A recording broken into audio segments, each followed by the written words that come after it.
लोकशाही मराठीला दादासाहेब फाळके आयकॉन पुरस्कार, मान्यवरांच्या हस्ते लोकशाही मराठीचा सन्मान।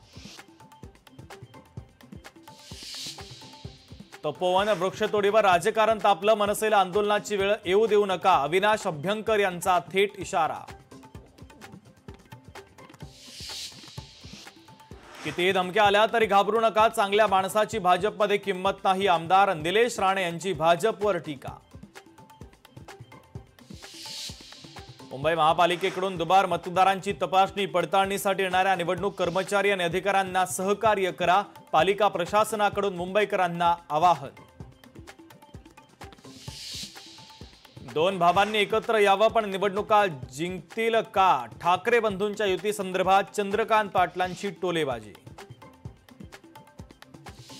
मुक्ताईनगरमध्ये भाजप विरुद्ध शिवसेना लढत, एकनाथ खडसे मुक्ताईनगरमध्ये करणार प्रचार, खडसेंनी भाजपचा प्रचार करण्याचे दिले संकेत।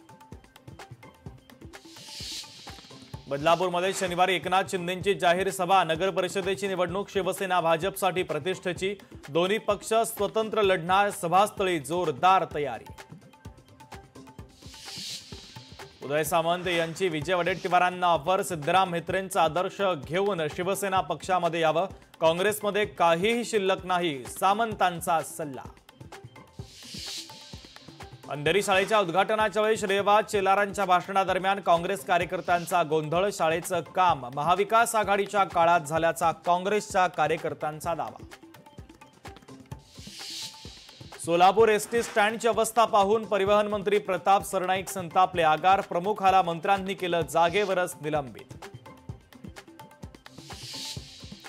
माझं डोकं गरम करू नको, माझा भाऊ पोलिसात आहे, पुण्यात पीएमपीएमएल बस चालकाचा मुजोरपणा, व्हिडिओ व्हायरल। विधिमंडळ कामकाज सल्लागार समितीची बैठक पुढे ढकलली, 1 डिसेंबर ऐवजी 3 डिसेंबरला दुपारी 12 वाजता बैठकीचं नियोजन।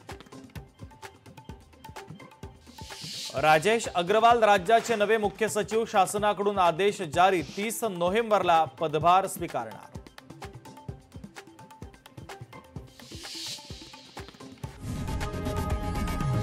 लोकशाही मराठी ऐका, पहा, जागरूक रहा।